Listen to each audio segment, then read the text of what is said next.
Қайырлы күн, білім алушылар.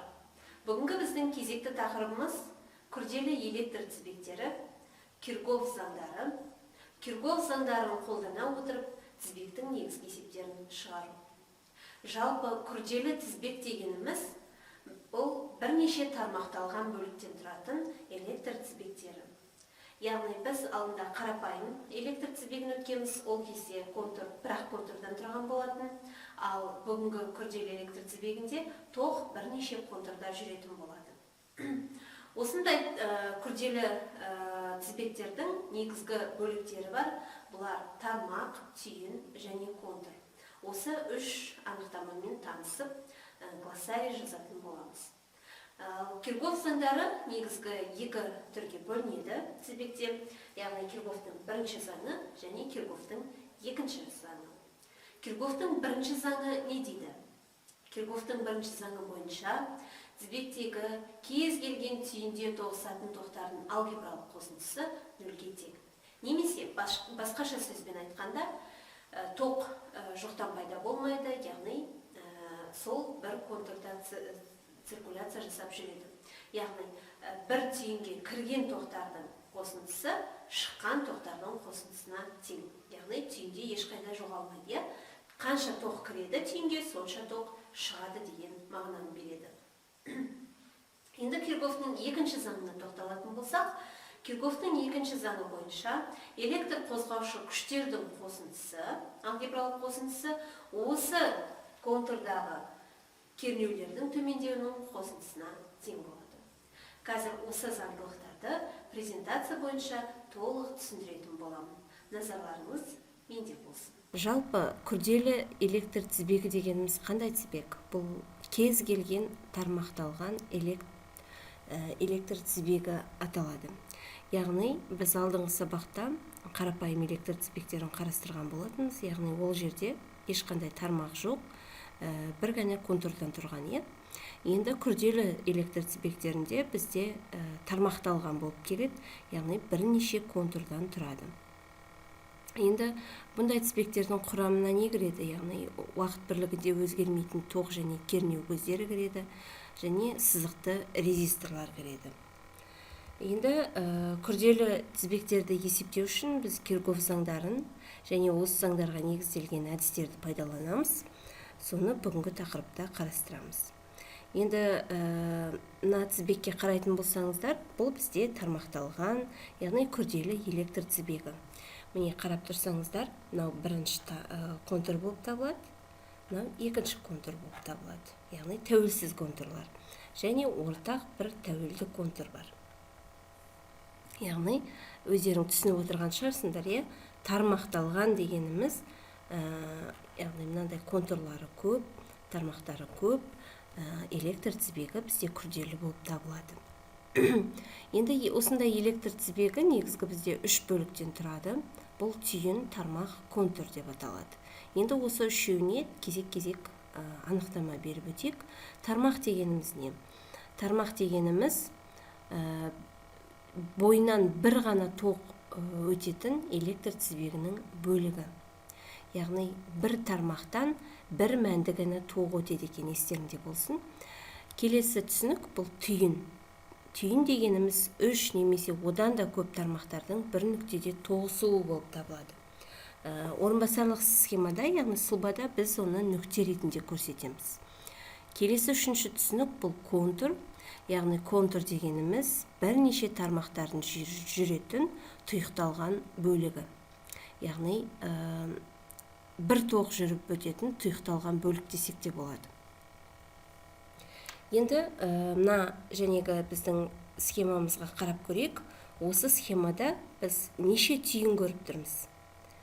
Яғни қараңыздар, мынау бізде А түйіні, үш тармақтың тоғысқан жері, мынау Б түйіні, тағы да үш тармақтың тоғысқан жері. Яғни бұл сұлбада біз екі түйін бар екенін байқап тұрмыз. Міне өздеріңіз көріп тұрсыздар, түйінді нүктемен белгілейміз. Виртуалды тренажерларда да түйін осындай нүктемен белгіленеді. Ал енді тармаққа тоқталайық. Бұл жерде біз неше тармақ көріп тұрмыз. Яғни міне қараңыздар, А нүктесінен Б нүктесіне дейінгі мына ортаңғы сызық бұл бір тармақ болып табылады. Бұл жерден И3 деген тоқ жүріп жатыр. Және мына сол жақтағы тармақ бұл жерден И1 тоғы жүріп жатыр. Және мына оң жақтағы тармақ бұл жерде И2 тоғы жүріп жатыр. Яғни бұл біздің күрделі тізбегімізде 3 тармақ бар екен. Және контурға тоқталайық. Контур дегеніміз және тұйықталған бөлігі деп атадық. Міне мынау бізде бірінші тұйықталған бөлік, мынау екінші тұйықталған бөлік. Яғни екі тәуелсіз контур бар. Енді Киргофтың заңдарына тоқталайық. Киргофтың екі заңы бар. Бірінші заңы не дейді? Яғни түйіндегі тоқтардың алгебралық қосындысы нөлге тең дейді. Дәптерге түртіп жазып аламыз. Киргофтың бірінші заңы түйіндегі тоқтардың алгебралық қосындысы нөлге тең. Яғни илардың, кез келген тармақтағы илардың қосындысы нөлге тең деп атаймыз. Немесе басқаша сөзбен айтқанда, түйінге кіретін тоқтардың қосындысы сол түйіннен шығып жатқан тоқтардың қосындысына тең. Енді мысал ретінде жазамыз қазір, бірақ екінші заңын бірден қарастырып кетейік, содан кейін мысал ретінде мен сіздерге көрсететін боламын. Киргофтың екінші заңы не дейді? Екінші заңы кез келген тұйықталған контурдағы электр қозғауыш күштердің алгебралық қосындысы осы контурдың кедергілеріндегі кернеулердің алгебралық қосындысына тең. Яғни кез келген осы контурдағы электр қозғауыш күштердің қосындысы, яғни елердің қосындысы кернеулердің дейді. Яғни кернеу дегеніміз Ом заңына сәйкес И көбейтілген R болатын. Кеше біз Ом заңын өттік. Сол кезде U тең И бөлім И көбейтілген R болды. Сонда электр қозғауыш күштердің қосындысы кернеулердің төмендеуінің қосындысына тең дейді. Немесе басқаша сөзбен айтқанда, кернеулердің алгебралық қосындысы төмендеуі нөлге тең деп атаймыз. Енді осы екі заң бойынша біз есептер құрастырамыз. Яғни әрбір қосындыда қосындылар контурдың бағытымен бағытталса плюс мәнмен алынады. Яғни сағат тілінің бағытымен жұмыс жасаймыз. Контурда сағат тілінің бағытын аламыз.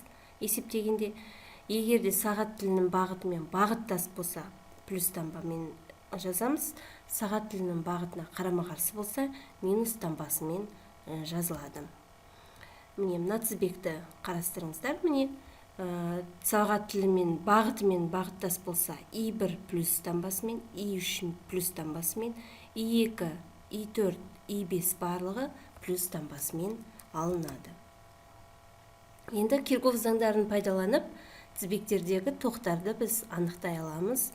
Киргоф теңдеулерін құру үшін біз негізгі мақсат қоямыз алдымызға. Бұл берілген параметрлер арқылы тармақтардағы тоқтарды анықтауымыз қажет. Тізбектің әрбір тармағында тоқ ағады. Белгісіз тоқтардың саны тізбектегі тармақтардың санына тең болады. Ең алғаш өрнекті құру алдында біз тармақтардағы тоқтардың оң бағытын таңдап алып, сұлбада бағытты сағат тілінің бағытымен бағыттас етіп көрсетеміз. Және контурдағы ағатын тоқтың оң бағытын таңдаймыз. Енді мына өрнекті осы тізбек үшін, осы күрделі тізбек үшін біз өрнек құрып көрейік. Яғни ол үшін мен қазір Paint бағдарламасына барайын. Міне қараңыздар, осы күрделі тізбек үшін біз Киргофтың бірінші заңын жазып көрейік. Яғни, ең бірінші Киргоф теңдеулерімен есептер жүргізу үшін қанша теңдеу құрамыз, соның санын анықтап алу керек. Яғни, біз қанша тізбегімізде тармақ бар, сол тармақтан бірге кем теңдеу құрамыз. Яғни, ол үшін тармақ санына қараймыз. Мына тізбекте бізде неше тармақ бар? Не қараңыздар. Мынау бірінші тармақ, мынау екінші тармақ, мынау үшінші тармақ. Бізде тізбегімізде 3 тармақ бар. Осы Киргоф теңдеулерімен есептер шығару үшін 3 тармақтан бірге кем теңдеу құруымыз керек. Яғни, 3-тен 1-ді алсақ, 2 теңдеу. Сонда Киркофтың бірінші заңымен бір теңдеу, Киркофтың екінші заңымен бір теңдеу құрамыз. Барлығы екі теңдеу құруымыз керек. Енді бірінші заңымен теңдеу құрайық. Яғни А түйінін алайық. А түйініне қай тоқтар кіріп, қай тоқтар шығып жатыр? Қараңыздар. И бір тоғы, міне, бағыты қалай? Біз бірінші айттық, тізбекті есептемес бұрын сағат тілінің бағытымен контурды бағыттап аламыз дедік. Егер де сағат тілінің бағытымен бағыттас болса, плюстан аламыз дедік, кері бағытта болса, минустан басын аламыз дедік. Енді мына түйінге бізде қай тоқтар кіріп жатыр? Қараңыздар. И бір тоғы, міне, жоғары кетіп бара жатыр. Яғни бұлай барды, бұлай түйінге кіреді И бір тоғы. Яғни И бір тоғы бағыттас болып тұр мына біздің бағытымызға, сондықтан плюс таңбамен аламыз. И бір. Енді И2-ге қараймыз. И2 тоғы, міне қараңыз, түйіннен шығып кетті. Яғни шығып кеткен тоқ бізде минус таңбамен алынады. Яғни міне қараңыздар, түйінге кірген тоқ плюс таңбамен алынса, шыққан тоқ минус таңбамен алынады. Минус И2. Енді И3 тоғы да бізде тармағымыздан шығып кетті. Яғни тағы да минус И3 тең болады 0. Қарасаңыздар, Киркофтың бірінші заңын құрдық. И1 минус И2 минус И3 тең 0. Түсінікті болды деген үміттемін. Қазір үй тапсырмасын беремін. Енді Киркофтың екінші заңы бойынша теңдеу құрайық. Екінші заңын құру үшін біз контур бойынша құрамыз. Яғни электр қозғаушы күштердің қосындысы кернеулердің қосындысына тең болу керек. Яғни мына бірінші контур бойынша құрып көрейік. Мына сол жақтағы бірінші контур. Бізде E1-дің бағыты сағат тілінің бағытымен бағыттас болып тұр, сондықтан плюс таңбамен аламыз. E1 тең. Енді кернеулердің қосындысын аламыз. Яғни кернеудің мына жердегі кернеу бізде И3 пен R3-дің көбейтіндісіне тең. Және сағат тілінің бағытымен бағыттас болып тұр, сондықтан И3 R3 алды плюс таңбамен, себебі сағат тілінің бағытымен бағыттас. Келе жатыр тоқ контур И1 мен R1 тағы да сағат тілінің бағытымен бағыттас болып тұр, сондықтан плюс таңбамен аламыз. И1 R1. Яғни бізде екі кернеу, осы контурда екі кернеу бар, сол екі кернеуді біз осылай жаздық. E1-ге тең кернеулердің қосындысы. Сонда мынау Киркофтың бірінші заңы, мынау екінші заңы бойынша теңдеу құрастырдық. Жалпы теңдеу құрастыру әдісі осылай, және осы жерде біз белгісіз тоқтарды таба аламыз. Егерде бір-екі тоқтың мәні белгілі болатын болса, келесі тоқтардың мәнін осындай теңдеулер арқылы оңай табуға болады. Енді өзіміздің жәнегі шығарғанымызды тексеріп көрейік. И1 минус И2 минус И3 тең 0-ге тең болды, дұрыс. Бұл А түйіні үшін. Енді Киркофтың екінші заңы бойынша құрдық, және И1 тең И1 R1 қосылған И3 R3. Екінші контурды да осы жерден қарай кетейік. E2 бізде сағат тілінің бағытына қарама-қарсы, сондықтан бұл жерде минус таңбамен тұр. Минус E2 тең I2 R2 сағат тілінің бағытымен бағыттас болып тұр. Минус I3 R3 плюс I4 R4 плюс I5 R5. Яғни міне I2 сағат тілінің бағытымен бағыттас, I4 бағыттас, I5 бағыттас, тек I3 кәні бағыты қарама-қарсы, сондықтан минус деген таңбамен алынып отыр.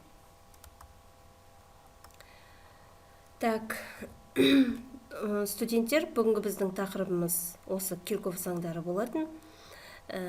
Осы бейне сабақты көріп, Киркофтың бірінші және екінші заңдары қалай құрылатын дұрыстап дәптерлерге жазып алып, үйге берілген есептерді шығарып, модуль платформасына салуларыңды сұраймын. Келесі кездескенше сау саламатта болыңыздар.